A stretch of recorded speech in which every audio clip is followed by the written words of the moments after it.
We got a 2004 Chevrolet Trailblazer. We're going to go through the steps in order to replace the fuel pump. We'll start by bleeding the pressure off the system using our pressure relief valve on our gauge.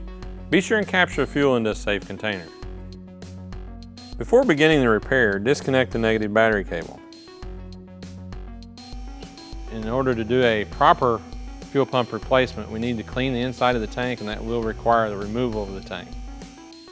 At the rear of the tank, disconnect the fuel filler hose, tank pressure sensor,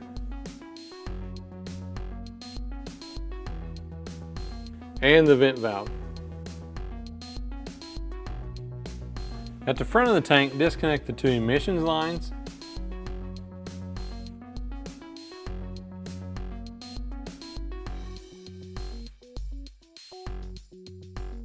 at the front of the tank, at the fuel filter, disconnect the pressure line.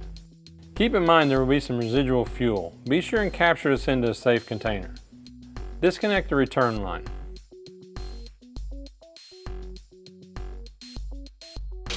With the fuel tank properly supported, remove the brace from the frame.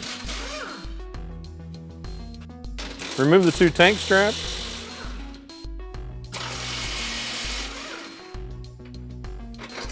Partially lower the tank to gain access to the electrical connector.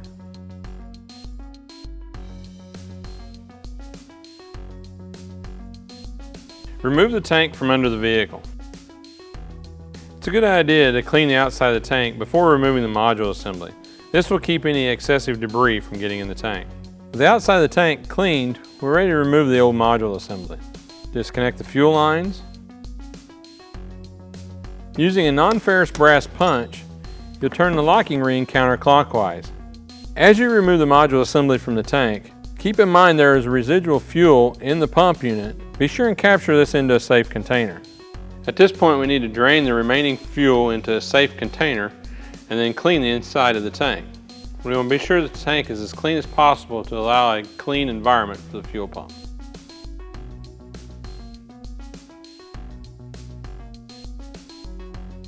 With the inside of the tank thoroughly cleaned, we're ready to install the new Airtex module assembly.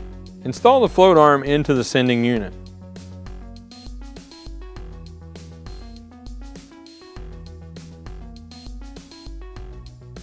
Install the tank seal onto the module assembly before installing in the tank.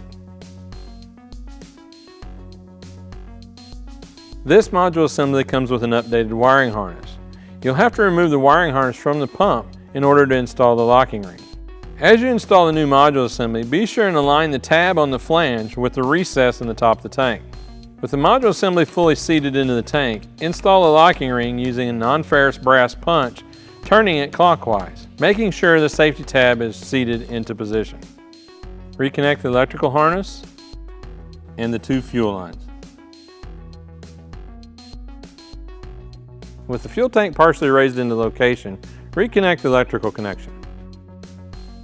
With the tank fully raised into position, reattach the tank straps.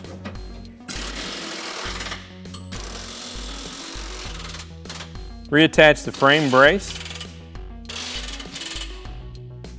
At the front of the tank, reconnect the emissions lines and the fuel lines.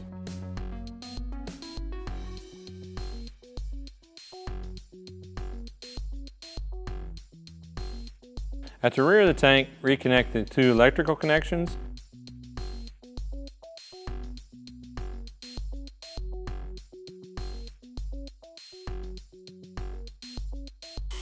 and the fuel filler hose. With the repair complete, reattach the negative battery cable. Cycle the key 3 to 4 times in order to charge the system. Start the vehicle and monitor pressure, making sure it's within vehicle specifications. Now before we remove our pressure gauge, we'll shut the vehicle off and bleed the pressure using our pressure gauge, making sure to capture any fuel into a safe container.